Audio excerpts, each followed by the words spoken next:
É um dado bruto da realidade. Um indivíduo experimentado, né, um indivíduo que tem experiência com literatura, ele consegue muito facilmente, desenvolvendo uma mínima sensibilidade no seu olhar, ele consegue perceber esse fato da nossa tendência pecaminosa e, portanto, da nossa resistência a Deus, porque o pecado é uma forma de resistência a Deus. Quando você peca, você está ativamente resistindo a se relacionar com Deus, você está se afastando de Deus. Hoje a gente vai fazer uma resposta definitiva ao David Ribeiro. A gente já trouxe aqui outras lives falando sobre o argumento do ocultamento divino. Já foram lives mais do que suficientes, na minha opinião, para mostrar o porquê que o argumento do ocultamento divino não refutou efetivamente a existência do Deus do teísmo clássico. E o objetivo da live de hoje é trazer uma síntese mesmo da minha resposta. Então eu formalizei aqui alguns argumentos para tocar em pontos diferentes do ocultamento divino, mas eu formalizei alguns argumentos que, na minha opinião, acabaram com esse argumento.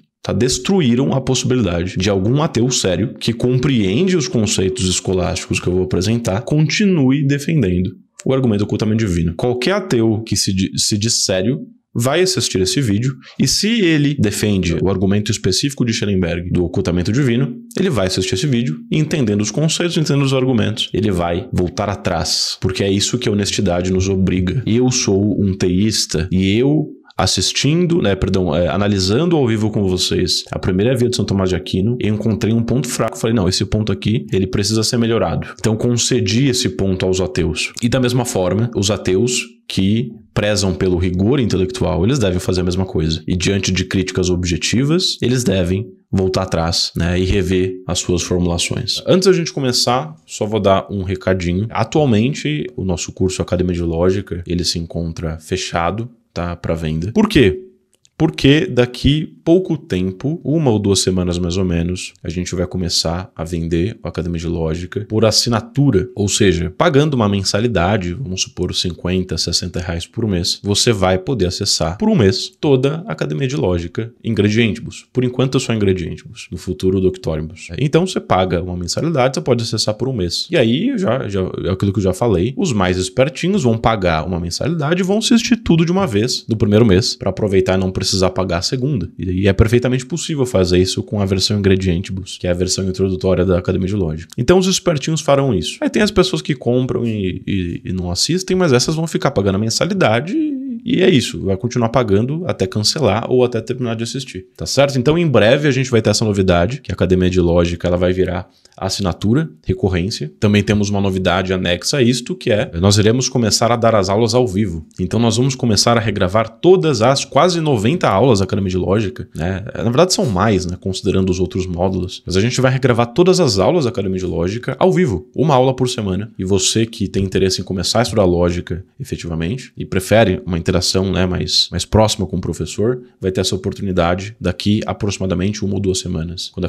Academia de Lógica virar recorrência. Então essa é uma grande oportunidade. Mas outra oportunidade, que na verdade são 3, é o seguinte: a gente tem também as nossas consultorias em 3 versões, para quem quer uma aula, agora não mais em grupo com várias pessoas, mas só eu e você. Eu tenho 3 modalidades de consultoria. Uma é a consultoria individual, para adultos mesmo, então a gente faz uma chamada sobre lógica ou sobre estudos e a gente conversa sobre o que você quiser, eu te ajudo como eu puder. Geralmente o pessoal pede uma aula específica sobre algum tema de lógica ou algo do tipo, ou uma consultoria sobre estudos, como estudar melhor, como ler melhor, etc. Então, primeira consultoria para adultos. Segundo, a consultoria para crianças, então formação para crianças. Você que é pai e tem filhos, você vai poder matricular os seus filhos para terem aula de lógica comigo a partir dos 7, 8 anos mais ou menos. Já dá para começar a trabalhar algumas coisas. Depois nos 12, 13 a gente começa a trabalhar algumas coisas um pouco mais avançadas, entre muitas aspas, porque são crianças. Então existe essa opção de formação também com aulas ao vivo e presenciais, caso você seja aqui da minha cidade ou das proximidades. E por fim, o treinamento para empresas, caso você queira que os seus funcionários sejam treinados em lógica para poder raciocinar melhor e trazer mais resultados para sua empresa, desenvolver resolução de problemas e uma série de outras habilidades, tá certo? Então quem se interessar por alguma dessas coisas, o link tá aqui na descrição, é só victorvictorelli.com.br e vocês podem entrar para nossa consultoria. Se Deus é amoroso, então não há descrentes não resistentes. Há descrentes não resistentes. Então aqui primeiro, segundo.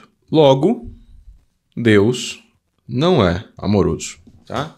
Isso aqui é o nosso argumento, que eu já apresentei em uma live, certo? É o argumento que, em síntese, sintetiza toda a ideia do argumento do ocultamento divino. E o David Ribeiro, com todo o seu pedantismo para variar, ele diz assim, não, porque esse não é o argumento, isso aí você está simplificando, isso aí você está falseando, porque você não viu o vídeo, não sei o que lá. Esse é o argumento. E tanto esse é o argumento que o próprio Schellenberg, no seu vídeo, ele apresenta precisamente essa formulação. Ele muda uma palavrinha ou outra, né? Talvez em vez de amoroso ele fale benevolente, alguma coisa assim. Mas esse é o argumento basicamente do Schellenberg. Tá? Isso aqui é a versão sintética, é precisamente isso. Tá? Aí, claro, ele traz fundamentações a essas premissas, mas o argumento é este, tá certo? Então não vamos tentar complexificar o que é simples. Tá? Se a gente tem um argumento bom, a gente não precisa ficar fugindo. A gente pode, né, se ater objetivamente às objeções dos nossos oponentes. Então temos aqui o argumento do ocultamento divino. A ideia dele, fundamentalmente, é que, sendo Deus amoroso, ele necessariamente vai buscar ter um relacionamento pessoal com as criaturas. Ou pelo menos ele não vai ter nenhuma espécie de fechamento para esse relacionamento. Ele vai estar sempre aberto para esse relacionamento. Então eles tentam fazer essa implicação a partir do atributo divino do amor, né, que é um atributo que se costuma atribuir no teísmo clássico. Ok, então no caso de Deus ser amoroso, não haveriam descrentes não resistentes. Mas há descrentes não resistentes. Né? E eles vão trazer exemplos. Depois a gente vai trabalhar um pouco mais nesses exemplos. Tá? Logo, Deus não é benevolente, não é amoroso e assim por diante. Um argumento simples, né, em que você tem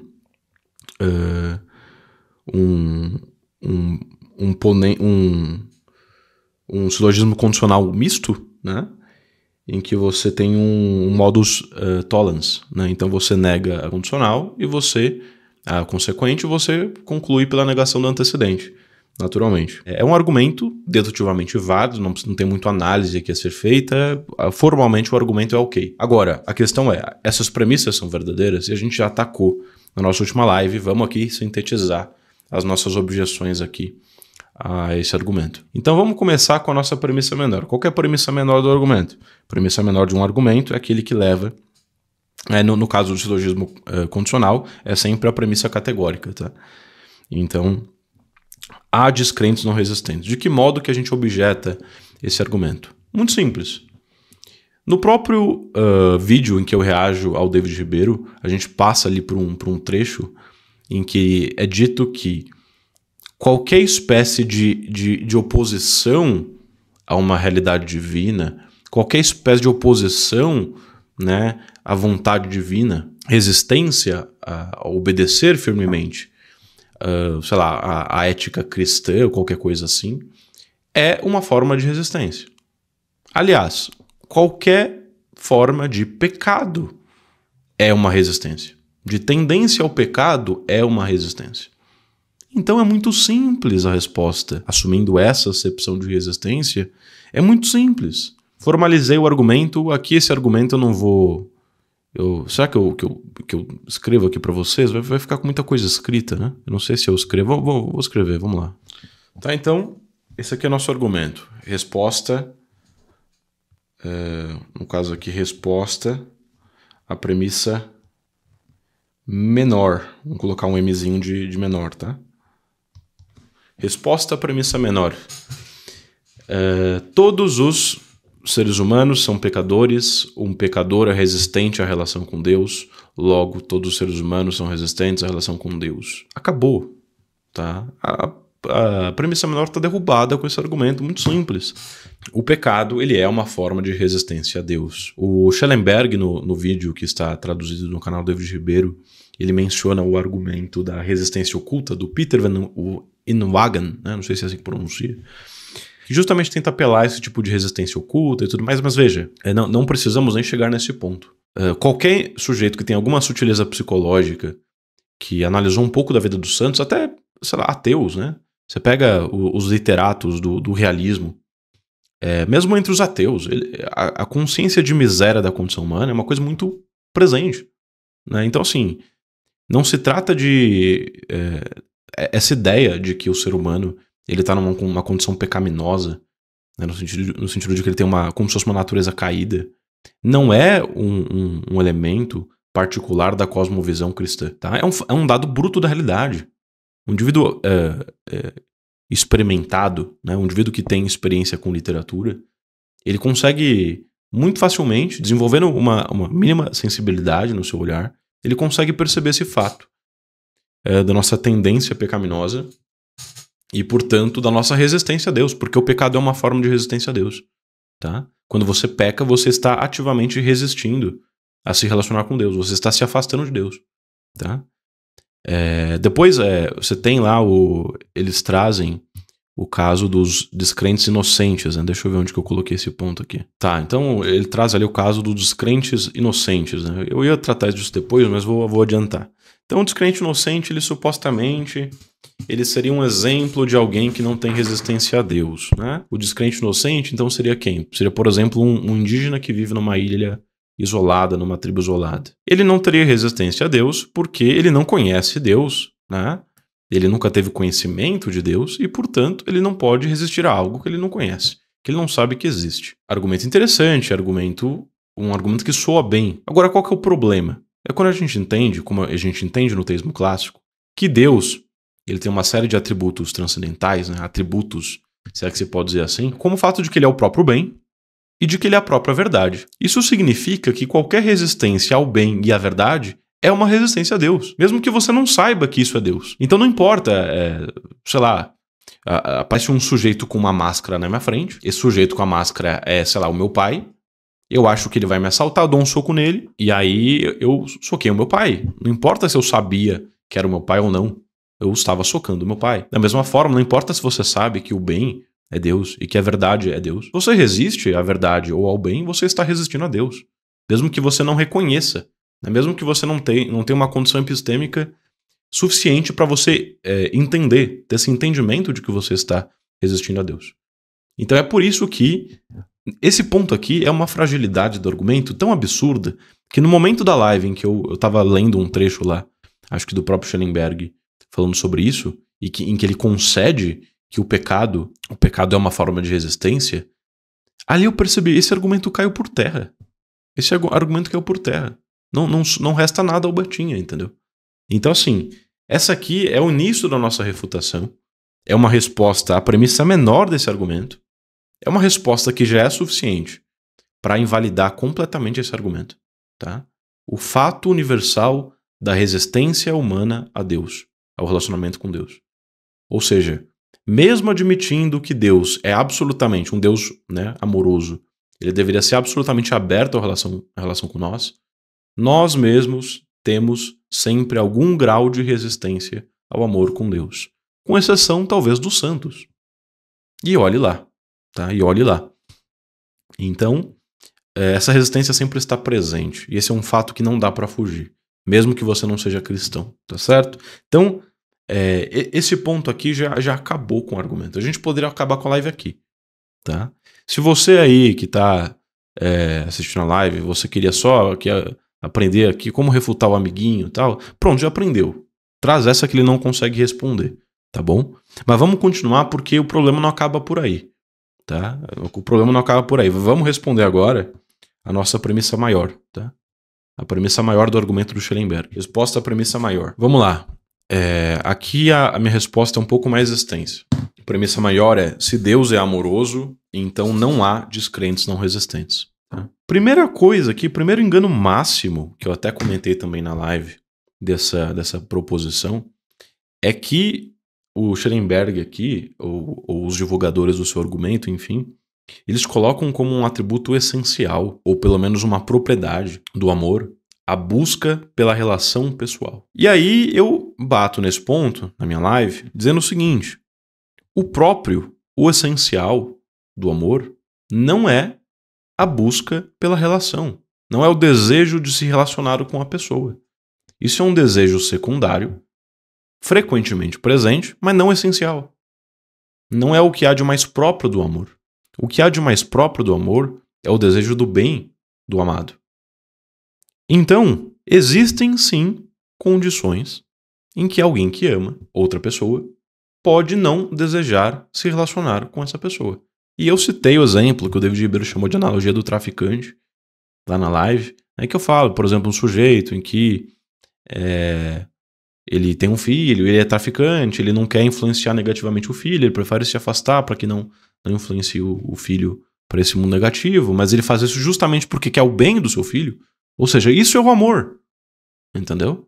Ele não está faltando com amor por se afastar do seu filho. Ao contrário, ele está fazendo o que ele podia fazer de melhor ali, provavelmente naquela circunstância, que é se afastar. A sua presença seria um mal para o seu filho, seria uma má influência. Tá certo? Então, num cenário somente humano, é perfeitamente concebível alguém que ama não desejar, pelo menos não desejar de forma irrestrita e isenta de condições, o relacionamento com o amado. Tá? O relacionamento com o amado, ele é também desejado de forma concomitante, mas de modo frequente e ordinário, não de modo necessário. Então, o essencial do amor é o desejo de benevolência. É o desejo do bem do amado, ok? Então, essa premissa aqui. Se Deus é amoroso, então não há descrentes não resistentes, qual que é a ideia dela? Se Deus é amoroso, né, ele estaria aberto para o relacionamento com qualquer pessoa. Então, se existisse um descrente, alguém que não se relaciona com Deus, ele necessariamente não se relacionaria por uma resistência dele, não por uma resistência de Deus, já que Deus, sendo amoroso, segundo esse argumento, necessariamente precisaria estar aberto a essa relação. Tá? E aí o que eu provo aqui com esse ponto é o seguinte: não. O fato de Deus ser amoroso não implica que necessariamente todo descrente ele é resistente. Por quê? Porque o próprio Deus pode ter um interesse de não se relacionar temporariamente ou localmente com este indivíduo, tá? E aí é o ponto de um outro autor que o próprio Schellenberg cita nos seus vídeos e acha que cita refutando, que é o William Wainwright, né? Que fala do fechamento temporário, ou seja, por exemplo, imagina um padre, um eremita, né? Um monge eremita que vive no deserto. Ele pode passar por momentos de aridez espiritual, justamente porque Deus quer tirar um fruto dessa aridez espiritual. Deus se afasta, se oculta temporariamente, para tirar um fruto disso aí. Qual fruto que ele tira? A solidificação e a retidão da vontade desse eremita. Então, às vezes, você se afastar pode produzir um bem para a relação. Né? Pode produzir um bem para a pessoa. Sei lá, até em relacionamentos amorosos isso acontece. Né? Então o fechamento temporário é uma coisa perfeitamente possível e condizente, não só com uma criatura que ama alguém, como um criador que ama alguém, como um Deus que ama alguém. Fechamento temporário não tem nada de contraditório com a natureza amorosa divina, tá certo? E pode ter razões especiais então para isso, que é um ponto que o Schellenberg ele trata também no vídeo de forma absolutamente satisfatória, achando que refutou o ponto, que é do Michael Murray e do Richard Swinburne, né? Então é a mesma coisa. Deus pode se ocultar. Então, seu primeiro ponto, primeira falha dessa premissa, com que a gente já mostra que o conceito unívoco de amor está equivocado nesses exemplos.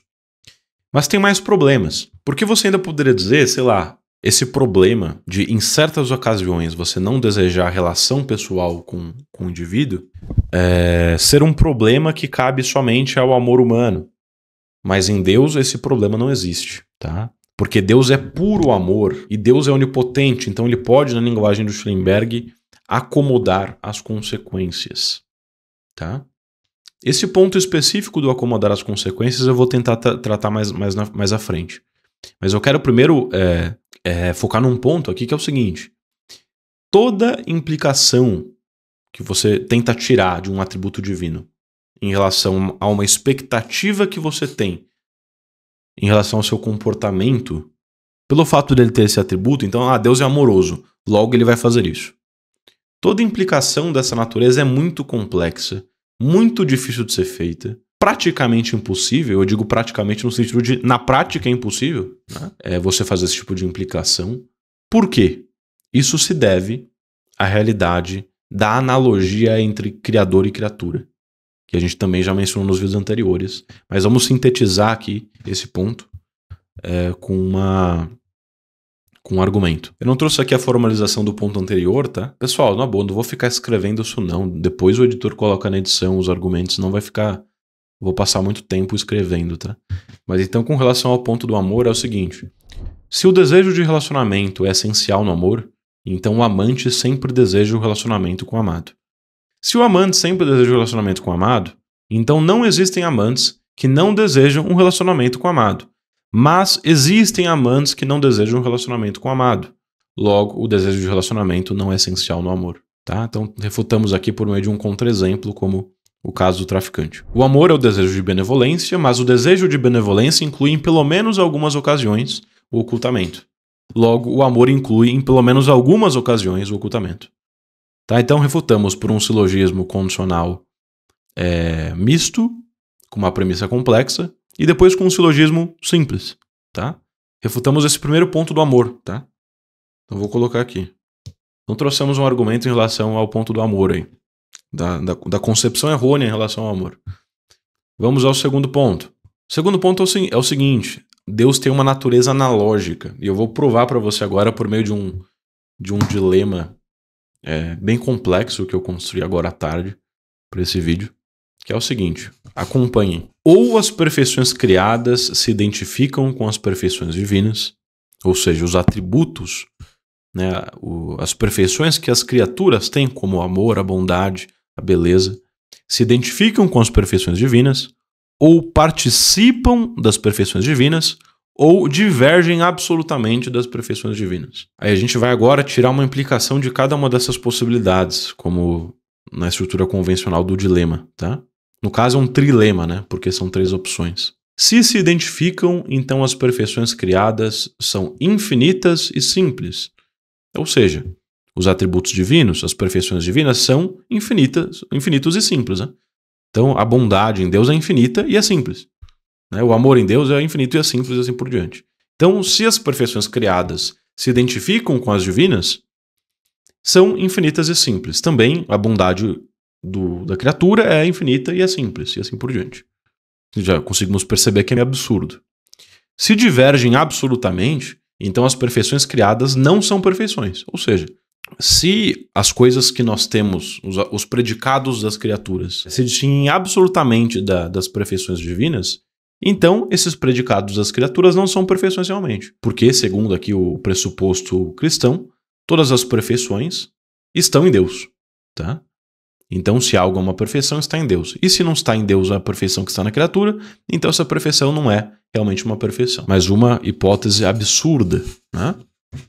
Agora, se as perfeições criadas participam das perfeições divinas, então as perfeições criadas são finitas e divisíveis, ou compostas, né? Como quiser, que é a única alternativa possível. Né? Então, seguimos com o argumento. Mas as perfeições criadas são perfeições finitas e divisíveis. Ou seja, não são nem infinitas e simples, e são perfeições, né? Nem são não perfeições, são perfeições. Então a única alternativa que resta é que as perfeições criadas participem das perfeições divinas. Essa é a nossa conclusão. E aí seguimos aqui com mais um pouquinho, ou seja, das 3 opções, as perfeições criadas se identificarem com as divinas, participarem das divinas ou divergirem absolutamente das divinas, a única que resta é que elas participem. É um intermediário entre se identificar e divergir absolutamente. Elas participam das perfeições divinas. E o argumento segue. Mas o conhecimento de perfeições participadas a partir de perfeições participantes é analógico. Então você só consegue conhecer.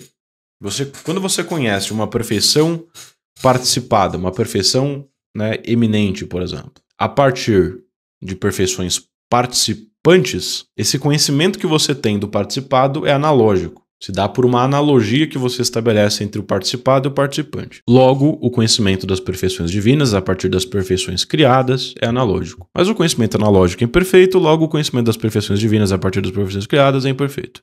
Isso aqui é o nosso segundo ponto em relação à premissa maior, tá? Se Deus é amoroso, então não há descrentes não resistentes. Esse é o nosso segundo ponto.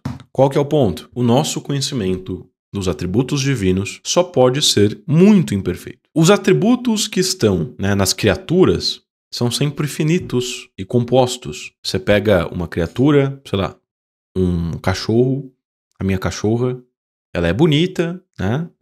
Ela é, sei lá, peluda, etc. Essas perfeições, elas se dão de forma finita porque ela não é infinitamente bonita. Ela é só finitamente bonita. E se dão de forma composta e não simples. Ou seja, ela tem uma série de atributos. Ela não tem somente o atributo da beleza. Ela tem outros atributos também. Ela é peluda, ela é isso, ela é aquilo, etc. Agora, em Deus, os atributos, eles são, primeiro, infinitos. Deus é infinitamente bom. E segundo, eles são simples. Ou seja, Deus ele não é esse conglomerado de uma série de atributos. Ele não é bonito e verdadeiro e bem e belo, etc. E bom, etc. Ele é uma espécie de união de tudo isso. Ele é a unidade disso tudo ao mesmo tempo. Ele não é uma substância cheia de acidentes. Né? Ele é tudo isso de forma simples. E isso traz algumas complexidades, porque Deus é infinitamente amoroso, mas Deus é infinitamente justo também. Agora, o que na prática é ser infinitamente amoroso e justo? Ok, assim, a gente pensa em termos rudes, uma pessoa amorosa, ela vai, sei lá, perdoar, e uma pessoa justa, ela vai punir. Mas então Deus vai perdoar ou vai punir? Não sei. Essa é a complexidade da situação. Porque é como se Deus tivesse infinitamente o amor e a justiça, mas tivesse ao mesmo tempo uma síntese perfeita dessas duas coisas. Só que o que acontece? Todas as criaturas que a gente conhece são compostas e finitas. O nosso próprio intelecto é composto e finito. Ele age compositivamente, ele opera compositivamente. Então a gente não consegue atribuir esses predicados a Deus de forma simples, e entendê-lo de forma simples. A gente sempre entende de forma composta, a gente sempre entende compositivamente. Então a gente nunca vai entender a síntese perfeita dos atributos divinos. E por isso que é extremamente imprevisível dizer assim, não, Deus vai agir de tal forma ou de Y forma. Você não consegue chegar nessa síntese. Porque para você entender como Deus vai agir, você tem que entender o que é amor infinito e o que é justiça infinita e o que é a síntese dos dois. E você não consegue nem entender um, nem o outro, nem a síntese dos dois. Então é absolutamente impossível você compreender perfeitamente. Agora, veja, você tirar essas implicações que o Schellenberg tenta tirar do atributo divino do amor, supõe um conhecimento perfeito do que é o amor em Deus. Essa implicação só pode ser feita se ele conhecer perfeitamente esse atributo em Deus. Ele não conhece perfeitamente esse atributo em Deus. Então é impossível ele fazer essa implicação. É impossível ele conhecer o que um ser infinitamente amoroso faria, porque ele não é infinitamente amoroso e não pode compreender o que significa ser isso. Então esses são os nossos dois pontos, pessoal. A premissa maior, tá? Essa aqui é a nossa premissa maior, essa aqui é a nossa premissa menor. Em síntese, são os nossos dois pontos, tá? Do porquê que esse conceito de amor estando errado invalida, né? A nossa própria impossibilidade de compreender esse conceito em Deus impossibilita também esse tipo de implicação. Se Deus é amoroso, então o mundo deveria ser X ou Y. Você não consegue saber como o mundo deveria ser, tá? Nesse cenário. Mesmo você sendo ateu e admitindo que um Deus amoroso não existe. Se existisse, o que ele faria? Você não consegue saber. É uma impossibilidade epistêmica intrínseca. As condições para você saber o que aconteceria nessa hipótese é igual ao exemplo que eu trouxe outra vez na outra live. O que eu faria agora se eu fosse um médico e estivesse operando uma pessoa com um problema no coração? Veja, se eu fosse médico, eu teria conhecimento para tomar uma decisão. Como eu não sou médico, eu não sei os conhecimentos que eu teria se eu fosse médico e, portanto, eu não sei o que eu faria. É a mesma coisa em relação ao amor, né? Se eu tivesse um amor infinito, eu saberia, né? Eu teria uma vontade perfeita e eu tomaria a decisão mais perfeita. Mas como eu não tenho, eu não sei o que eu faria, tá certo? Então é uma coisa muito óbvia, é muito escancarada. Por isso que é um argumento que soa tosco, assim. Para qualquer pessoa que está familiarizada um pouquinho com a terminologia escolástica, com a teologia escolástica, etc.